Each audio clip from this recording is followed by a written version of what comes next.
Selamat pagi siswa-siswi kelas 11 MIA. Pagi hari ini kamu akan mempelajari topik terakhir daripada termodinamika dengan pembahasan ada 3 hal yang akan kamu pelajari pagi ini, yaitu hukum kedua termodinamika, kemudian penerapan hukum termodinamika pada siklus Carnot dan pada mesin pendingin. Hukum kedua termodinamika itu merupakan hukum yang menyatakan tentang aliran kalor, bahwa kalor itu ada arahnya. Sebagai contoh, kehangatan tubuh seekor beruang kutub dapat mencairkan salju, tetapi beruang tidak dapat mengambil energi dari salju untuk menghangatkan tubuhnya. Mengapa? Karena energi dari salju sangat rendah. Sehingga dikatakan bahwa kalor itu mengalir dari panas ke dingin.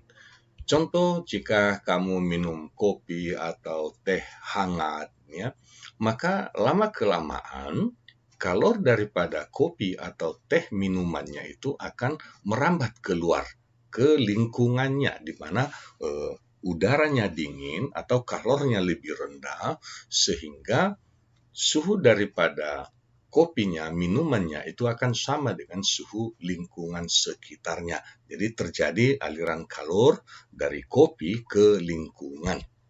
Demikian halnya jika misalnya sebuah telur ketika jatuh itu akan pecah. Artinya nggak bisa lagi kembali menjadi telur kembali. Artinya ada sistem yang kembali terulang. Tidak. Atau misalnya ketika seorang bayi kemudian akhirnya menjadi seorang yang tua, maka tidak akan mungkin lagi alur itu dibalik sehingga menjadi bayi kembali. Jadi arahnya adalah satu arah tertentu. Itu gambaran tentang termodinamika. Setelah itu ada beberapa pandangan tentang hukum kedua termodinamika yang menyatakan arah dari kalor ini.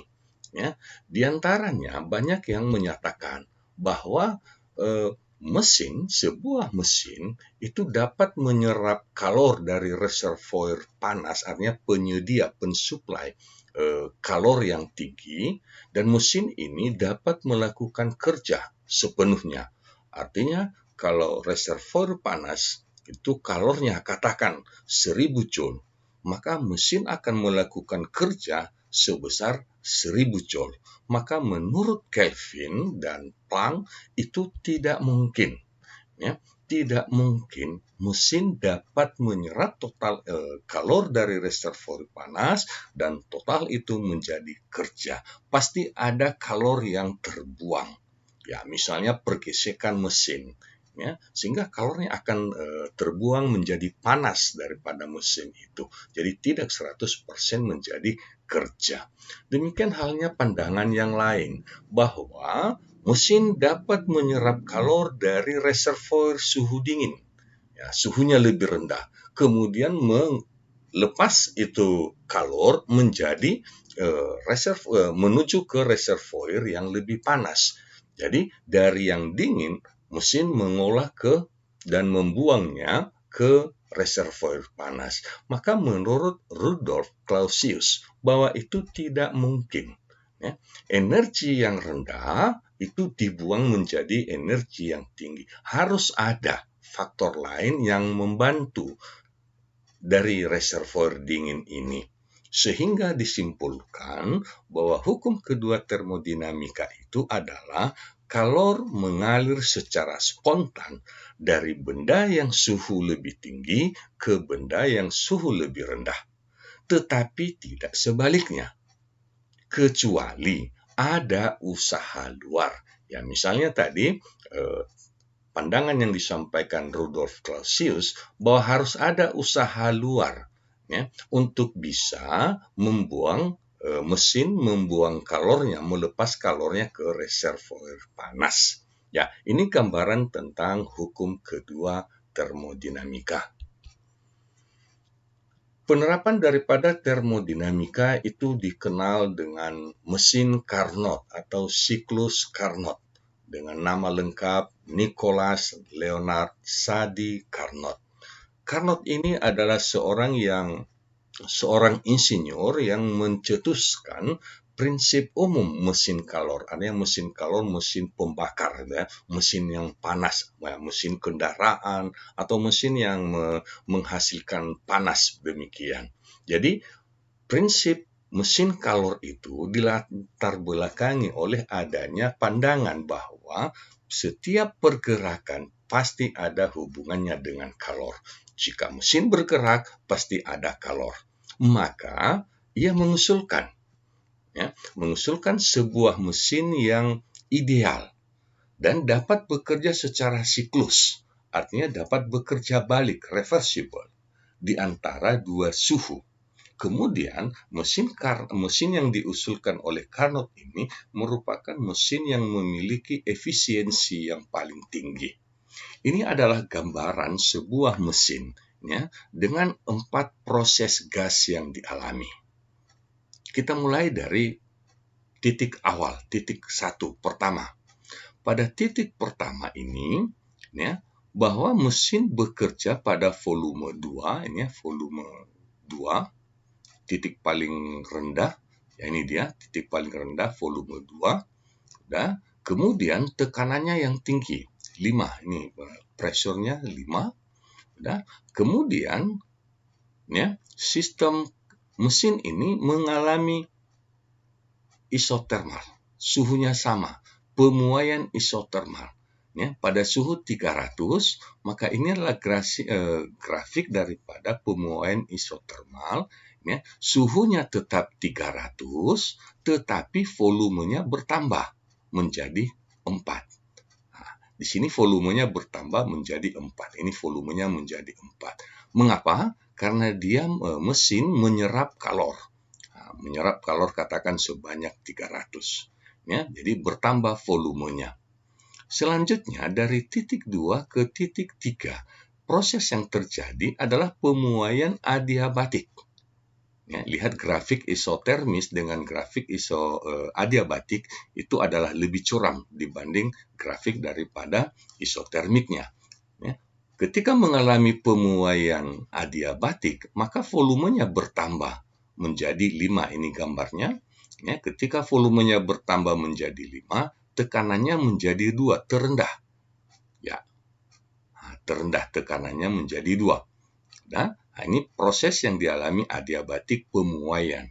Lalu, ya, karena mesin ini reversible, dapat berlangsung bekerja secara balik, maka kembali dari titik 3, gas bekerja pada sistem isotermik, proses isotermik, yaitu dengan suhu lebih rendah, yaitu 200. Katakan 200 Kelvin. Ya, ketika suhunya lebih rendah tetapi konstan. Nah, inilah grafik daripada isotermik yang kedua. Nah, pada keadaan ini, ya, volume daripada tabungnya, wadahnya menjadi 3. Nah, ketika volumenya menjadi 3, ini dia kondisi mesinnya, berarti di sini kalornya dilepas. Nah, di sini kalor dilepas, ya. Nah, tekanannya 3. Nah, ini tekanannya 3, volumenya 3, dan kalornya dilepas 200. Jadi pada proses tadi, ketika menyerap kalor dari 1 ke 2, menyerap kalor 300, ya. Pada proses 3 ke 4, dia melepas kalor sebesar 200. Berarti masih ada kalor yang sisa. Jadi dari 300 ke 200 ada kalor yang sisa. Itu yang disebut dengan kerja atau usaha.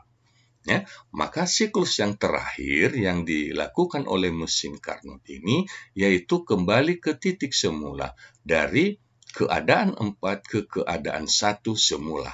Nah, di sini kita mau lihat bahwa tekanannya menjadi lebih tinggi. Dari tekanan 3 ini menjadi 5. Volumenya juga dari volume 3, ya, menjadi 2. Jadi di sini volumenya paling kecil yaitu 2. Inilah proses daripada sebuah mesin Carnot. Ya. Dan di sini kita mau lihat bahwa siklus ini berlangsung balik, kembali ke titik semula. Sehingga tidak terjadi perubahan energi dalam.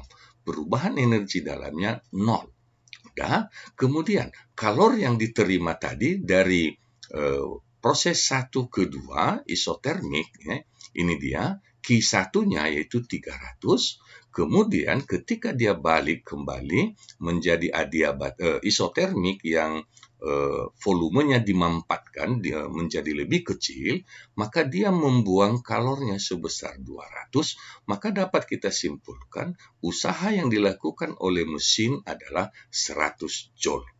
Nah, inilah proses yang digambarkan diagram daripada mesin Carnot, ya, yang merupakan mesin yang paling efisien di antara mesin yang kita kenal.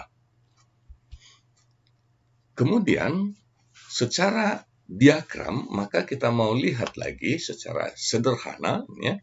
Inilah reservoir suhu tinggi. Di sini tadi bekerja ketika Q1, di sini bekerja yang suhu isotermal, ya. Nah, kemudian mesinnya bekerja menghasilkan usaha. Jadi menyerap di sini 300 kalor, udah, kemudian membuangnya. Ini kita lihat ini grafik daripada isotermik yang kedua, yang suhunya lebih rendah, yang suhunya 200, ya. Nah, jadi di sini kalornya dibuang. Tadi kita lihat bahwa kalor itu ada 200 joule dibuang, berarti 300 diterima, dibuang 200, berarti mesin melakukan kerja atau usaha sebesar 100 joule. Ya. Dari persamaan hukum pertama termodinamika, bahwa kita tahu perubahan energi dalam itu sama dengan Q dikurang V. Tetapi apa yang kita lihat, karena mesin bekerja secara reversible, artinya kembali ke posisi awal, maka perubahan energi dalamnya sama dengan 0. Ya. Sehingga energi dalam menjadi sama dengan, ya, Q dikurang V. Ya. Atau Q ini adalah selisih kalor yang diserap dengan yang dilepas, ya, dikurangkan dengan V. Maka hasil akhirnya V itu adalah Q1 kurang Q2. Berarti 300 joule dikurang 200 joule, maka usahanya 100 joule. Baik, dengan usaha sebesar 100 joule, maka mesin sudah melakukan efisiensi. Kita bisa ketahui efisiensi, yaitu besarnya kerja yang dilakukan, ya, dibanding dengan kalor yang diterima. Ya, kerja yang dilakukan dibanding dengan kalor yang diterima. Nah, kalau kerja yang dilakukan itu adalah selisih dari Q1 dengan Q2, kemudian kalor yang diterima itu adalah Q1, maka dapat kita sederhanakan menjadi persamaan efisiensi mesin Carnot adalah 1 dikurang Q2 per Q1 kali 100%. Atau jika ini berbicara tentang suhu, ya, maka Q2 ini adalah suhu T2, berarti suhu rendah, dan Q1 ini sebanding dengan suhu T1. Jadi hubungan efisiensi juga 1 dikurang T2 per T1 kali 100%. Dan inilah keterangan daripada besaran-besaran yang ada pada mesin Carnot. Selanjutnya kita lihat contoh, ya, tentang mesin Carnot. Sebuah mesin menyerap 2400 joule kalor. Selama pembakaran, mesin kehilangan kalor 1500 joule. Tentukan efisiensi mesin dan usaha yang dihasilkan. Nah, data memberikan Q1-nya, kalor yang diserap 2400, Q2-nya adalah kalor yang dilepas 500 joule. Berapa efisiensinya? Dari data ini kita sudah bisa ketahui, ya, bahwa efisiensi itu adalah 1 dikurang Q2 per Q1. Ya, Q2 kalor yang lebih rendah dengan kalor yang lebih tinggi. 1500 per 2400 menjadi 1 kurang 0,625, ya, atau 37,5%. Jadi efisiensi mesin ini 37,5%. Berapa usahanya? Usaha tadi adalah selisih kalor yang diterima dengan kalor yang dilepas. Maka usaha yang dilakukan mesin adalah 900 joule. Jadi 900 joule ini adalah efisiensi dari menggambarkan efisiensi daripada mesin itu sendiri. Contoh yang kedua, sebuah mesin Carnot dengan efisiensi 20% menyerap kalor dari reservoir suhu tinggi 800 Kelvin, berarti T1-nya suhu tinggi. Tentukan kenaikan suhu reservoir tinggi agar efisiensi mesin menjadi 36%. Artinya, bagaimana cara supaya efisiensi mesin yang 20% menjadi 36% dengan cara meningkatkan suhu reservoir tinggi. Berapa perubahan yang harus dilakukan? Oke. Dari persamaan mesin Carnot efisiensi, ya, maka kita dapati ya, ketika dia efisiensinya 20% dan suhu tingginya 80 Kelvin, berarti suhu rendah, ya, suhu buangannya adalah 640 Kelvin, berarti lebih rendah. Nah, sekarang dengan suhu 640 Kelvin, mesin ingin ditingkatkan efisiensinya menjadi 36%. Jika ingin ditingkatkan efisiensinya, berapa suhu T1 yang dibutuhkan? Oke. Agar efisiensi 36%, kembali ke persamaan. Sekarang T2-nya buangannya 640, efisiensi diharapkan 36%, maka berapa T1-nya? Maka dari persamaan ini kita peroleh nilai T1 adalah 1000 Kelvin. Artinya, untuk meningkatkan efisiensi 20 ke 36 dari suhu 800 menjadi 1000 Kelvin, maka harus ada kenaikan suhu sebesar 200 Kelvin. Jadi inilah contoh tentang mesin Carnot dan efisiensinya. Aplikasi yang berikutnya yaitu kebalikan daripada mesin Carnot, yaitu mesin pendingin atau refrigerator. Ya, tadi sudah dikatakan oleh Clausius, tidak mungkin dari reservoir suhu rendah itu diserap kalor kemudian dibuang ke reservoir suhu tinggi. Baru mungkin jika ada usaha yang diberikan dari luar. Contoh, nggak mungkin kulkas mendinginkan bahan yang ada di dalam kulkas jika tidak dihubungkan dengan sumber tegangan listrik. Jadi usaha luar ini adalah tegangan listriknya. Ya. Jadi disuplai tegangan listrik, baru diserapnya lah suhu rendah dari bahan-bahan yang ada di mesin kulkas tersebut, kemudian dibuang. Ini gambaran daripada kulkasnya. Ya, ketika dihubungkan ke listrik, maka ini akan bekerja. Ini kompresornya.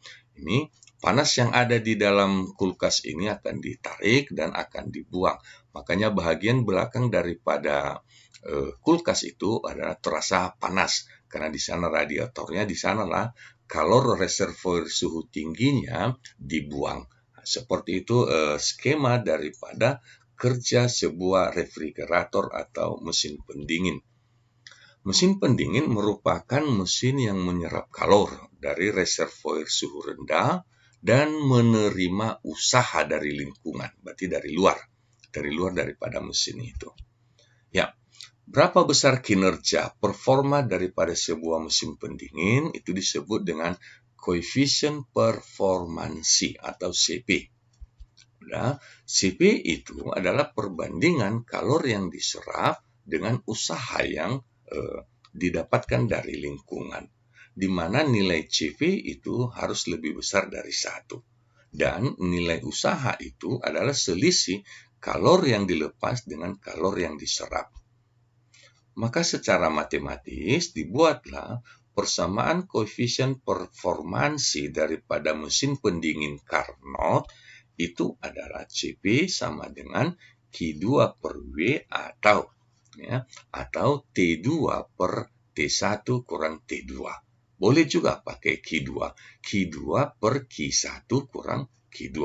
Jadi ini adalah persamaan daripada koefisien performan daripada sebuah kulkas atau refrigerator.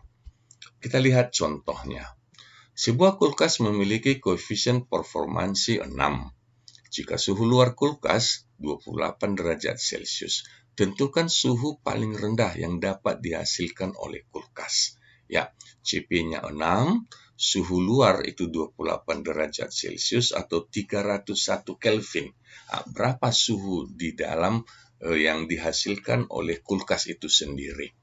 Ya, dari persamaan performansi kulkas, kita peroleh persamaannya, dan ketika CP 6, T1-nya 301, maka kita perkalikan silang, sehingga kita dapati bahwa kita pindahkan ke kanan menjadi 7T2 sama dengan 1806. Maka T2 adalah nilainya 258 Kelvin.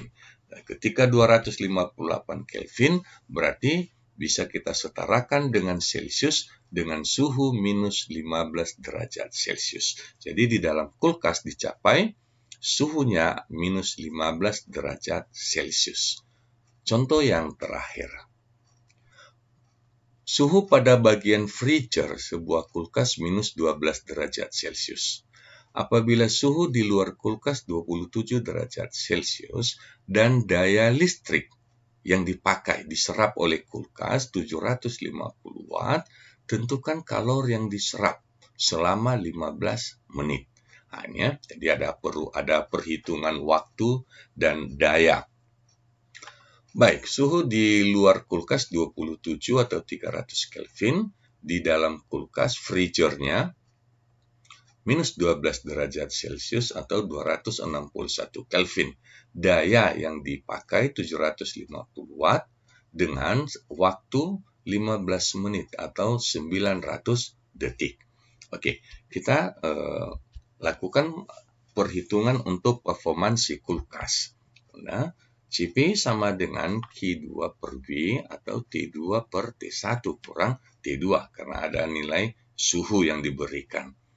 Ya, kita masukkan datanya, maka kita peroleh, kita lakukan perkalian silang, ini 300 kurang 261, sama dengan 39. Jadi 3Q2 kali 39 sama dengan 750 kali 261. Jadi disederhanakan 7 kali ini hasil ini, maka kita dapati kalori yang diserap itu Q2-nya sebesar 5.250 Joule atau 5,25 kilojoule. Besaran daripada kalor itu selama 15 menit atau selama 900 detik, maka kalor yang diserap itu sebesar 4,725 kali 10 pangkat 6 Joule. Jadi itulah kalornya. Sekarang, hal apa saja yang diterapkan melalui pemanfaatan siklus Carnot? Yang pertama, pompa panas untuk menghasilkan pemanasan seperti ini. Jadi, pemanas air untuk shower di kamar mandi itu dihasilkan dengan menerapkan sistem daripada mesin Carnot. Demikian juga dengan lemari es atau refrigerator untuk menghasilkan pendinginan untuk bahan-bahan makanan. Kemudian yang ketiga yaitu turbin uap. Proses daripada mesin turbin uap yang digunakan di dalam kapal, seperti ini dan halaman depannya tadi. Dan yang keempat, mesin pembakaran kendaraan. Mesin-mesin yang pergunakan sistem pembakaran sepeda motor, mobil dan sejenisnya, itu disebut dengan mesin pembakaran. Kemudian yang terakhir yaitu turbin reaksi pesawat.